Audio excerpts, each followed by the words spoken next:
ტრევის უოლტონის ისტორია გახდა ერთ-ერთი ყველაზე განხილვადი და შოკისმომგვრელი მსოფლიო უფოლოგიაში. 1975 წლის ნოემბერში არიზონას ტყეებში მოხდა რაღაც, რამაც შეძრა არა მხოლოდ პატარა ქალაქ სნოუფლეიკის მაცხოვრებლები, არამედ მთელი მსოფლიო. უოლტონის შემთხვევამ გამოიწვია უზარმაზარი საზოგადოებრივი რეზონანსი, როდესაც მან თავისი უცხოპლანეტელების მიერ გატაცების შესახებ განაცხადა, ხოლო მისი გაუჩინარება მთელი 5 დღის განმავლობაში გაგრძელდა. ამ ისტორიამ საზოგადოება იმდენად დაშოკა, რომ რამდენიმე წლის შემდეგ ეკრანიზებულ იქნა ფილმში „ცეცხლი ცაში“, რომელმაც შემაძრწუნებელი და იდუმალი ვერსია აჩვენა იმისა, თუ რა შეიძლებოდა მომხდარიყო იმ დღეებში. რა დაემართა უოლტონს იმ დღეებში? მართლა გაიტაცეს, თუ ეს იყო რთული მისტიფიკაცია? ეს ისტორია დღემდე საიდუმლოდ რჩება და სკეპტიკოსებს მოსვენებას არ აძლევს. 1975 წლის 5 ნოემბერი, ჩვეულებრივი სამუშაო დღე ტყის მჭრელთა ჯგუფისთვის, რომლებიც აპაჩის სიტგრივსის ეროვნულ ტყეში პატარა ქალაქ სნოუფლეიკის მახლობლად ტყის გაწმენდით იყვნენ დაკავებულნი. ჯგუფში 7 ადამიანი იყო: მაიკ როჯერსი, ჯონ გული, კენ პეტერსონი, სტივ პირსი, ალენ დალასი, დუეინ სმიტი და თავად ტრევის უოლტონი. როჯერსი, ბრიგადირი და ტრევისის მეგობარი, მრავალი წლის განმავლობაში ხელმძღვანელობდა ამ გუნდს და მათი საქმიანობა რუტინული და ნაცნობი იყო. როდესაც დღე დასასრულს უახლოვდებოდა, მზე უკვე ჰორიზონტს ეფარებოდა და ტყის მდუმარება ნელ-ნელა ეშვებოდა, ჯგუფი სატვირთო მანქანაში ჩასხდა და ქალაქში დაბრუნდა, რათა სამუშაო დღე დაესრულებინა. მაგრამ როდესაც ისინი ხშირი ტყის გავლით მიდიოდნენ, უეცრად შენიშნეს უცნაური ნათება, რომელიც ხეებს ანათებდა. თავიდან ვერავინ გაიგო თუ რა იყო ეს შუქი. მუშების ნაწილმა იფიქრა, რომ ეს შეიძლებოდა თვითმფრინავი ყოფილიყო, მაგრამ მალე ცხადი გახდა, რომ ეს რაღაც სხვა იყო. სინათლე მეტისმეტად კაშკაშა იყო და როგორც ჩანს, არანაირი ლოგიკური ახსნა არ ჰქონდა. ის გამოდიოდა ობიექტისგან, რომელიც ხეების დონეზე ოდნავ მაღლა მდებარეობდა და ფორმით დისკს მოგაგონებდათ. შიში და ცნობის მოყვარეობა ერთმანეთში აირია. ტრევისი, რომელიც კაბინაში იჯდა, ამ სანახაობით გაოგნებული იყო. მან დაუძლეველი სურვილი იგრძნო გადმოსულიყო მანქანიდან და ობიექტთან მიახლოვებულიყო. კოლეგები არწმუნებდნენ, რომ მანქანაში დარჩენილიყო, მაგრამ უოლტონი თითქოს ჰიპნოზის ქვეშ გააღო კარი და ამ მოციმციმე ობიექტისკენ გაემართა. რას აკეთებ? დაიყვირა მაიკმა. რაც უფრო უახლოვდებოდა ტრევისი, მით უფრო ძლიერდებოდა შუქი. როდესაც ტრევისი ობიექტს მიუახლოვდა, რაღაც წარმოუდგენელი მოხდა. უეცრად ობიექტიდან კაშკაშა სხივი გადმოისროლეს, რომელიც ტრევის დაეჯახა. ის ჰაერში აიჭრა, თითქოს თოჯინა ყოფილიყო და უგონოდ დაეცა მიწაზე. ამ სანახაობით შეძრწუნებული დანარჩენი მუშები პანიკაში ჩავარდნენ და გაიქცნენ. ეგონათ, რომ ტრევისი მოკვდა. პანიკაში ჩავარდნილი ტყის მჭრელები ქალაქში გაიქცნენ. იქ უსაფრთხოდ ყოფნისას მათ გადაწყვიტეს ხელისუფლებას შეატყობინონ მომხდარის შესახებ. კენ პეტერსონმა პირველმა დარეკა პოლიციაში. მის ხმაში შიში და დაბნეულობა იგრძნობოდა. ჩვენ ვნახეთ ამოუცნობი მფრინავი ობიექტი. მან ჩვენი მეგობარი წაიყვანა. თავდაპირველად პოლიციას ეს შეტყობინება არ მოეწონა. ისინი ვარაუდობდნენ, რომ მუშები უბრალოდ სტრესის ქვეშ იყვნენ. ან შესაძლოა ეს უბედური შემთხვევა იყო. თუმცა ტყის მჭრელებთან შეხვედრის შემდეგ ოფიცრებმა შენიშნეს, რომ ისინი აშკარად შეშინებულები იყვნენ და ხუმრობის ხასიათზე არ იყვნენ. შერიფი და რამდენიმე თანაშემწე ტყის მჭრელებთან ერთად დაბრუნდნენ შემთხვევის ადგილზე. მათ მთელი ტერიტორია გაჩხრიკეს, მაგრამ ტრევისის კვალი ვერსად იპოვეს. მხოლოდ ბნელი ტყის იჩუმე და მომხდარის ექო რჩებოდა ინციდენტის ადგილზე. მომდევნო რამდენიმე დღე ნამდვილ კოშმარად იქცა უოლტონის მეგობრებისა და ოჯახისთვის.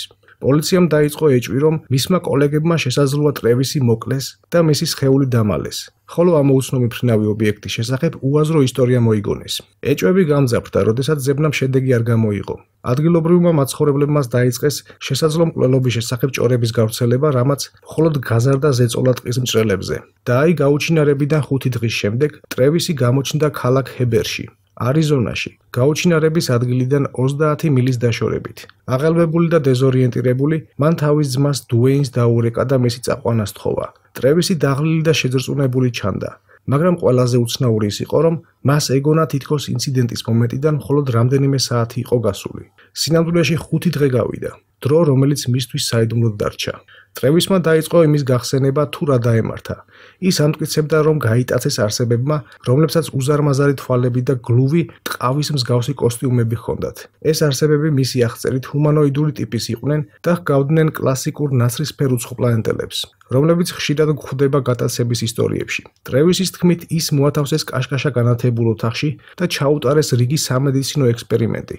ის ამტკიცებდა, რომ გრძნობდა როგორ უკავშირდებოდა ამ არსებებს ტელეპათიურად და ისინი მისი შეგრძნებით სწავლობდნენ მის სხეულს. მაგრამ ყველაზე შოკისმომგვრელი იყო ის, რომ მისი თქმით რაღაც მომენტში ის გადაარჩინეს სხვა არსებებმა, რომლებიც ადამიანებს გავდნენ და გაიყვანეს ხომალდიდან.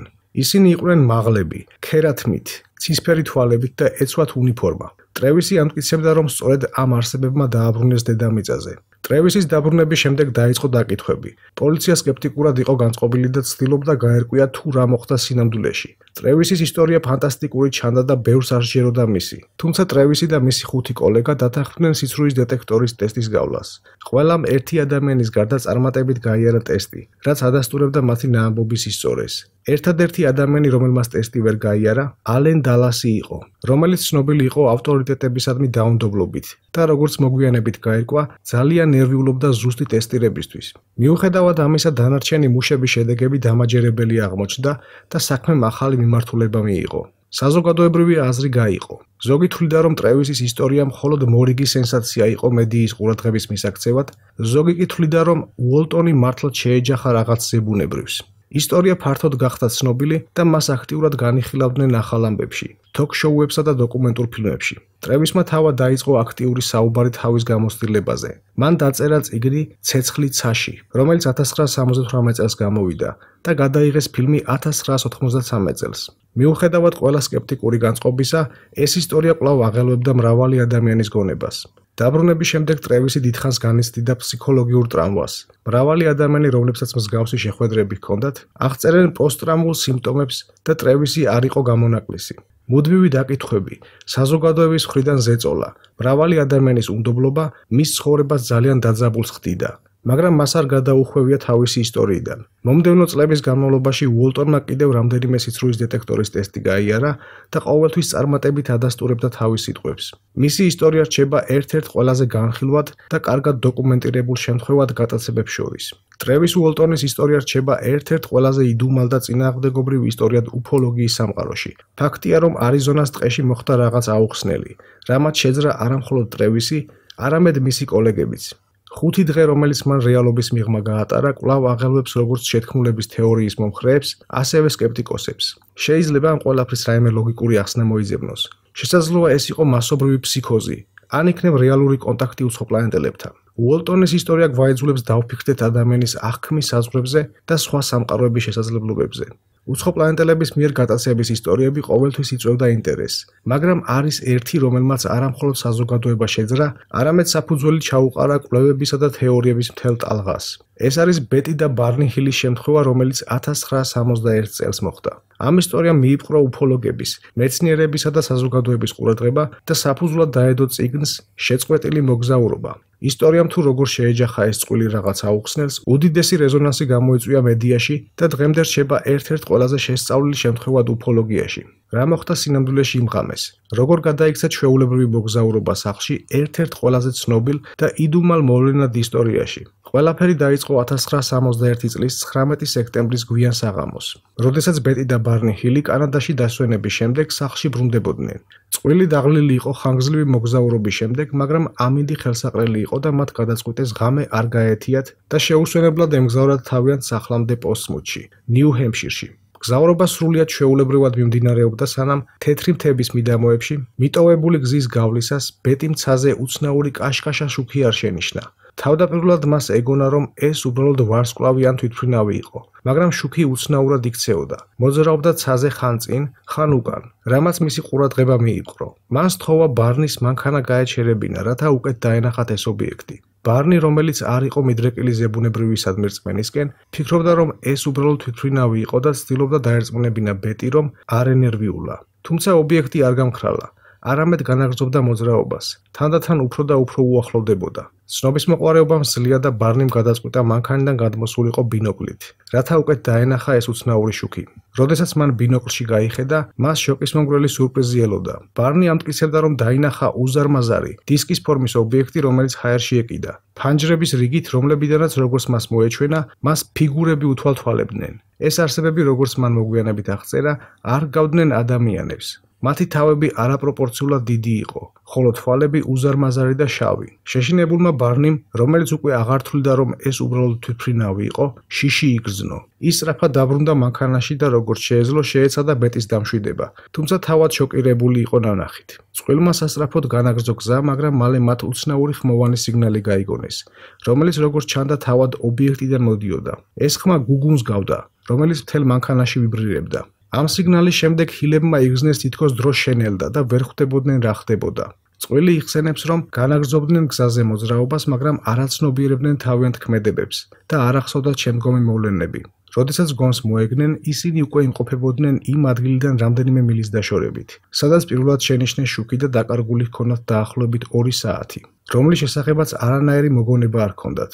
სახლში დაბრუნების შემდეგ ჰილებმა დაიწყეს უცნაური სიმპტომების შეგრძნება. ბეტის დაიწყო ნათელი, შემაშფოთებელი სიზმრები, რომლებშიც ის ხედავდა, როგორ იტაცებდნენ მათ უცნაური არსებები და ატარებდნენ მათზე ექსპერიმენტებს. ბარნიმ დაიწყო აუხსნელი შიშისა და შფოთვის შეგრძნება, განსაკუთრებით ნანახი ობიექტისა და იმ არსებების გამო, რომლებიც სავარაუდოდ ფანჯრებიდან დაინახა. ეს მდგომარეობა არ შორდებოდა მათ რამდენიმე კვირის განმავლობაში, სანამ საბოლოოდ არ გადაწყვიტეს დახმარებისთვის მიემართათ. თავიანთ მოგონებებსა და იმ უცნაურ მოვლენებში გასარკვევად, რომლებიც მათ იმ ღამეს შეემთხვათ, ჰილებმა მიმართეს დოქტორ ბენჟამინ საიმონს, ფსიქიატრსა და რეგრესიული ჰიპნოზის სპეციალისტს. საიმონმა შესთავაზა ჰიპნოზის სერიის ჩატარება, რათა დახმარებოდა წყვილს დაბლოკილი მოგონებების აღდგენაში. ის, რაც ამ სეანსებზე მოხდა, გახდა საკვანძო ელემენტი ბეტი და ბარნი ჰილის გატაცების ისტორიაში. ჰიპნოზის დროს როგორც ბეტიმ, ასევე ბარნიმ გაიხსენეს ისეთი დეტალები, რომლებიც მანამდე არ ახსოვდათ. ისინი ამტკიცებდნენ, რომ მათი მანქანა გააჩერეს პირდაპირ გზაზე რაღაც არსებებმა, რომლებმაც აიძულეს ისინი მანქანიდან გადმოსულიყვნენ. ეს არსებები ჰილების აღწერით ჰგავდნენ კლასიკურ ნაცრისფერ უცხოპლანეტელებს, დიდი თავებით და უზარმაზარი შავი თვალებით. ბეტი იხსენებდა, რომ ის და ბარნი აიყვანეს უზარმაზარი ხომალდის ბორტზე, სადაც ისინი განაცალკევეს. იქ მათ ჩაუტარეს სხვადასხვა სამედიცინო ექსპერიმენტი. მის სხეულს იკვლევდნენ უცნაური ინსტრუმენტების დახმარებით. იღებდნენ ქსოვილებისა და სითხეების ნიმუშებს. მან ასევე გაიხსენა, როგორ აჩვენა ერთ-ერთმა არსებამ მას ვარსკვლავური ცისრუკა. უხსნიდა, რომ ისინი ჩამოვიდნენ შორეული ვარსკვლავური სისტემიდან. ბარნი თავის მხრივ ასევე საუბრობდა სამედიცინო ექსპერიმენტებზე. მას ახსოვდა, როგორ იწვა მაგიდაზე, მოძრაობის უნარის გარეშე, სანამ არსებები მასზე კვლევებს ატარებდნენ. ორივე ჩაძირული იყო უკიდურესი შიშის მდგომარეობაში, მაგრამ ყველაზე უცნაური ის იყო, რომ მათ ვერ ახსნეს, როგორ დააბრუნეს უკან მანქანაში და რატომ არ ახსოვდათ ეს მოვლენები ჰიპნოზის სეანსებამდე. ჰილების ისტორიამ გამოიწვია უზარმაზარი რეზონანსი მედიაში. ეს შემთხვევა სენსაციად იქცა და გახდა პირველი ფართოდ ცნობილი ისტორია ადამიანების უცხოპლანეტელების მიერ გატაცების შესახებ. მან გამოიწვია მეცნიერების, უფოლოგებისა და საზოგადოების ინტერესი, რადგან ეს იყო პირველი შემთხვევა, როდესაც ჩვეულებრივი წყვილი, რომელიც არ იყო მიდრეკილი სენსაციებისკენ, ამტკიცებდა, რომ ისინი გაიტაცეს უცხოპლანეტელმა არსებებმა.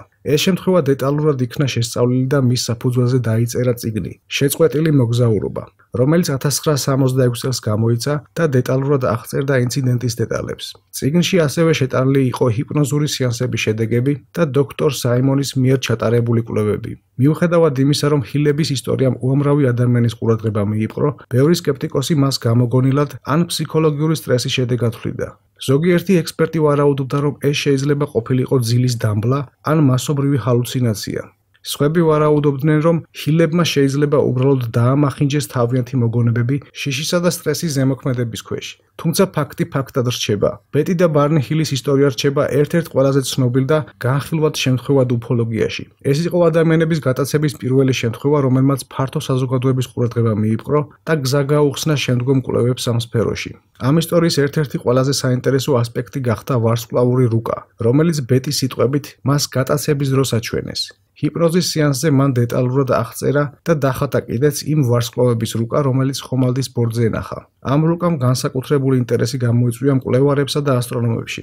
1969 წელს მეცნიერმა სახელად მარჯორი ფიშმა გადაწყვიტა შეესწავლა ეს საკითხი და ეცადა დაედგინა შეესაბამებოდა თუ არა ბეტის ვარსკვლავური რუკა რეალურ ვარსკვლავურ სისტემას. რამდენიმე წლიანი კვლევის შემდეგ მან ივარაუდა, რომ რუკა შეიძლება ასახავდეს რეალურ მდებარეობას ზეტა რეტიკულის ვარსკვლავური სისტემისა, რომელიც ბადურის თანავარსკვლავეთში მდებარეობს. ამ დასკვნამ გამოიწვია მწვავე დებატები უფოლოგებსა და ასტრონომებსა ნახსენებებს შორის.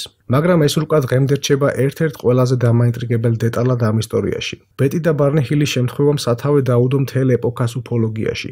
ეს იყო ამოუცნობი მფრინავი ობიექტის მიერ ადამიანების გატაცების პირველი ფართოდ ცნობილი შემთხვევა, რომელიც გულდასმით იქნა შესწავლილი.